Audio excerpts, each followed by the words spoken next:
Welcome, ladies and gentlemen, to Month of Trauma here on Reaction and Review. Tonight, guys, I'm checking out a movie from 1991. That movie is Horror of the Hungry Humongous Hungan. Yes, guys, that actually is the title of this, and before you ask me, no, I don't have a single clue what in the blazing fuck a Hungan is. I actually tried to look it up a couple of minutes ago and came up with nothing. I have not bothered to read anything on the back. I don't know what the hell kind of monster this film has. Apparently, it's something called a Hungan. Not a clue what in the hell that is. The only thing I know about this movie, guys, is that the opening narration is done by Hollywood legend Jack Palance. That's literally as far as all of my knowledge about this movie goes. And I would have happily watched the trailer if this disc had the trailer on it, but this disc literally only has the movie and chapter breaks. That's it for features. So I'm going into this sucker almost completely blind, minus the knowledge that Jack Palance is doing the opening narration. I have no idea if this thing is going to be any good at all, and the only way I'm going to find out is if I shut up and I push play, and I'm going to do that right now. So, without further ado, it's time to kick back, relax, and check out Horror of the Hungry Humongous Hungan. So, let me see if I understand this. So, this movie's Hungan is the voodoo priest. Hungan. They do know that's not how the word Hungan is spelled. If they were supposed to be talking about the voodoo priest, I know for a fact that word has a fucking O in it somewhere. Actually, it's the second goddamn letter. So, we are working with a movie that has a flagrant typo in its title. Yay! Okay, guys, I really do hope that this film at some point attempts to explain why our monster has a regular human hand on one arm, and on the other arm has like a floppy, like, rubber claw hand. I'm really curious about it, because it looks kind of stupid. Wait. So, now the monster's been beheaded, but now the head's like... the head's kind of trying to speak. Interesting. Now for the electricity from the capacitator. Capacitator? Did I just hear him say capacitator? Did he mean capacitor? Jesus, okay, well I guess that kind of explains why the monster had a floppy rubber hand, because apparently when this scientist was stitching him up, he got a monster arm somehow? God, guys, I really wish I could start making sense of this. I kind of wish the acting was a little bit better. I wish the dialogue wasn't quite so stiff. I have a feeling, guys, that the next hour is going to be sort of painful. Is this movie going to really make us sit here and listen to this fucking song? Are we really going to be forced to listen to this shit? Guys, listen to this. This is awful. And we've had the camera maybe change once, and it's just going back to this like static shot of the band on stage and a bunch of people attempting to dance to this god-awful rock. God, this scene is almost torturous, man. This sucks. So, our monster's vomiting electrified goo. Would they like to explain? God damn it! Now we're back to Cry Wolf shitting up the movie again. And this song's even worse than the last one. Anyway, back to my point. The monster is now vomiting electrified goo for reasons, and they still haven't explained why the thing's got like a three-fingered like beast hand. It just looks so. Why the hell is Pee Wee Herman at the fucking party? Okay, that's fucked up. Sorry guys if I've been sort of quiet. This movie really hasn't been doing much for the last, about 20 minutes or so. And I'm certainly hoping that it picks up, especially since we finally have most of our characters in the fucking woods. And that was something that they were teasing at since the very start of the movie. The fact it took them an hour to get them there in a 90-minute movie, that just shows that the pacing here is just woefully fucked. Alright, guys, I'd like to say right now that this fucking movie's monster was in no way threatening to fucking start with. It's made worse when they make him talk. Yes, guys, that actually is the monster monologuing. It doesn't sound threatening at all. The actor's got this weird fucking, like, smirk on him. And the actual reading of that little fucking, like, miniature, monologue sucked. It really, guys, took a monster that was in no way threatening and made it even less so. And I didn't even think that could have been fucking done. Well, guys, that was Horror of the Hungry Humongous Hungan. Let me shut that off. Oh, and apparently the film ends with outtakes. No, I'm not fucking watching your outtakes, alright? Perhaps maybe if the movie was good, then maybe these outtakes would be, worth it. But your movie wasn't good. Oh my god. Alright. God, where to fucking start?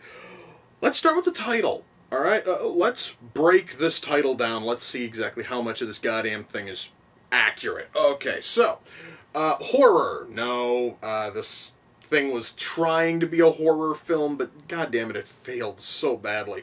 Hungry. I'd probably say yes if the monster actually fed on any of the victims he kills over the course of this film.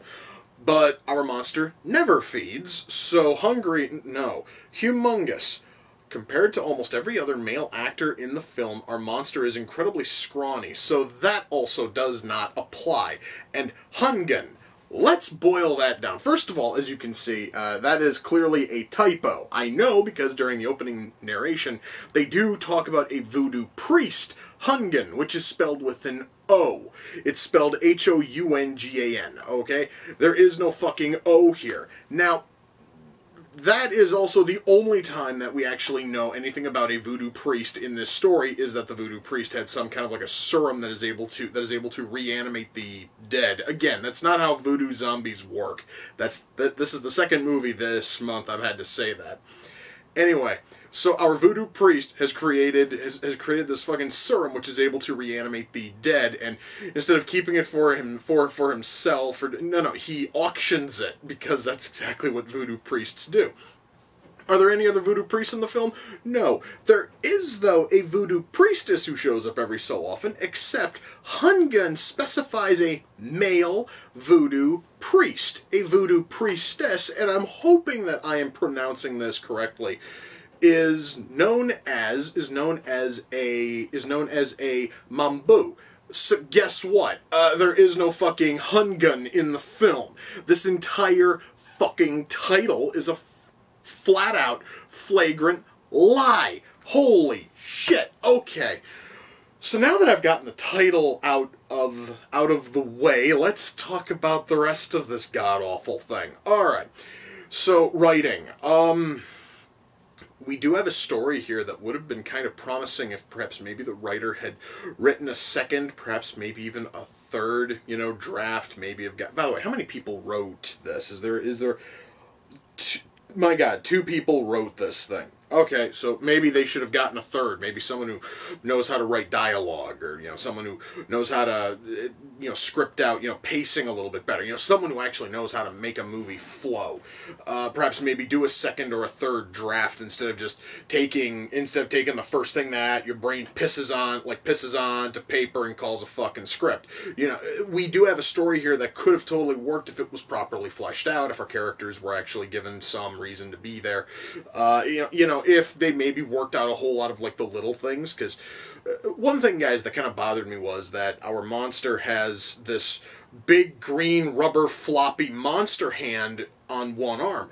It's never explained exactly where in the hell the mad scientist who stitched him up even got the fucking hand, where it fucking came from, and why he didn't just get a normal human hand instead of the floppy green monster hand thing that we wind up with. There is absolutely no friggin' explaining it, and it just stands out, and it just doesn't totally work. It seems kind of sort of iffy as to just a whole lot of, like, little things and, like, details and character depth. Like, nothing, like, there is nothing here, and this movie's trying to shoot for the barest minimum, and it fails miserably because it's shooting for that barest minimum of, content. So we have a movie that goes 96 minutes, or correction, actually goes 99 minutes. And during that entire time, we're given maybe about a half an hour's worth of story. Actually decent, interesting story. And the other, and the rest of the runtime, guys, is filler. It's stuff that doesn't serve a purpose. So they actually had to pad it out by having that party where we get to hear an entire song by a shitty band called Cry, by a band called Cry Wolf. And we get to listen to the entire goddamn song. And then we go back to the party later, and we get to hear a little bit more of a second song, which is even more padding, leading up to somebody dressed up as Pee Wee Herman dancing around and then walking off camera. That literally is the entire purpose of that scene, and it's there for filler. We have most of our characters when they finally go to their like camping weekend in the woods. We get to watch for about 3 minutes as they park. As they park as far away from their campsite as possible and go on a little bit of a nature hike. A nature hike that was proven ultimately pointless when our last two characters just say fuck it and drive there. So, and I mean drive directly to the campsite. So it's like all of that, guys, was done just for the sake of padding, because they didn't bother to actually write enough story to make an interesting film run at 90 minutes.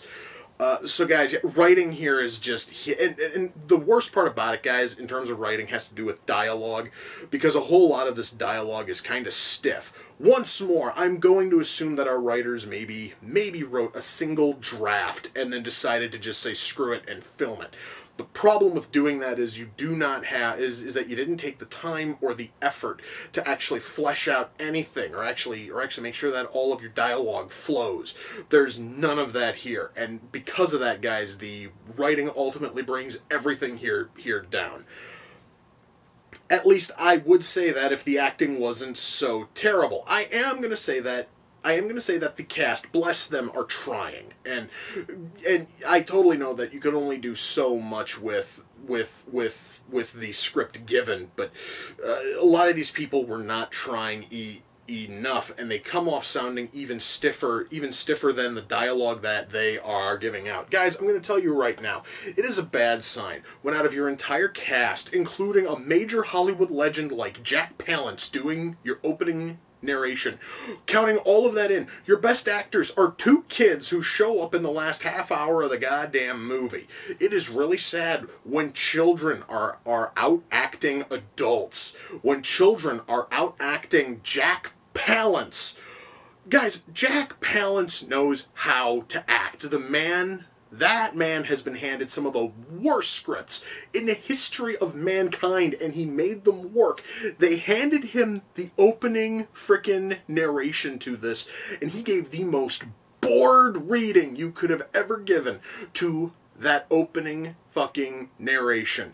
It really is kind of sad, but at least that actually gave their film a little bit of star recognition, which ultimately went ignored, because very few people have actually bothered to sit down and watch this stupid thing. Oh boy. So yeah, writing is terrible, acting's terrible. Camera work. I want to touch on a few things, guys, when it comes to camera work. I want to talk about white balance for just a minute, because almost every camera, especially cameras that you can buy, especially ones like my fucking camera, have multiple white balance settings.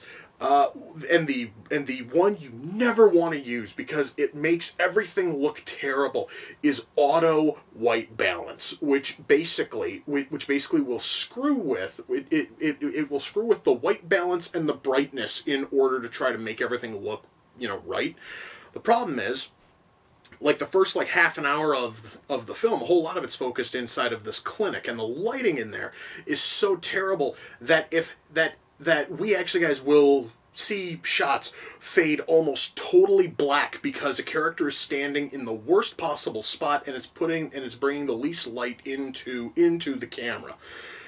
And then when they move, about a foot, and then the light source is able to hit the camera, everything just very quickly just fades up again, and it looks cheap, it looks terrible, and that is what this film used for every shot inside of that goddamned clinic. All right, and it made everything look horrible. We have shots, guys.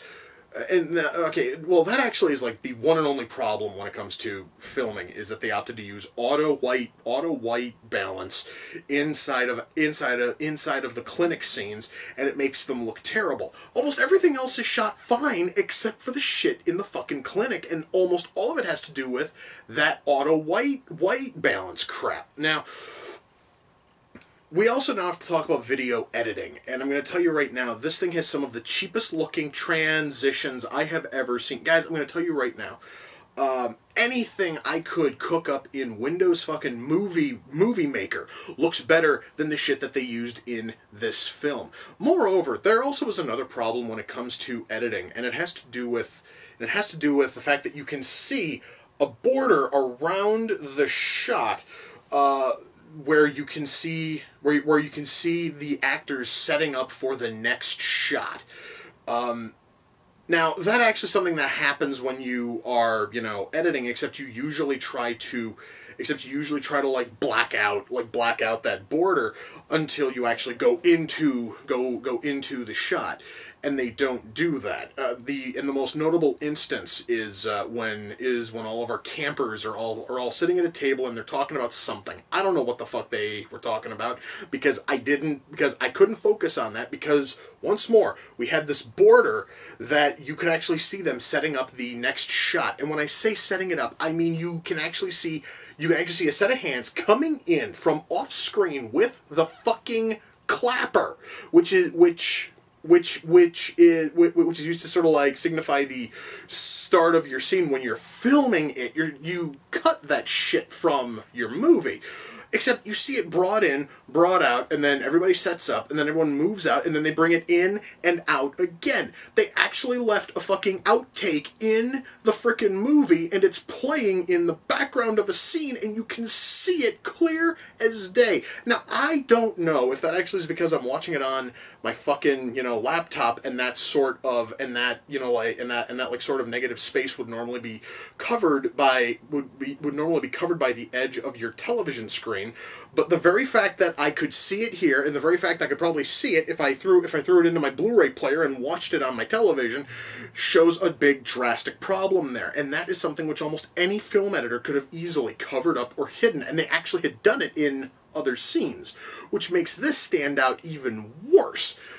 So yeah, guys, and plus also, editing here is also incredibly, like, haphazard and weird, where we honestly will have shots of our monster running, and we then cut to a close-up of him, and now he's just kind of sort of gently for and then we cut back to the wide, and then he is running again. This thing actually credited people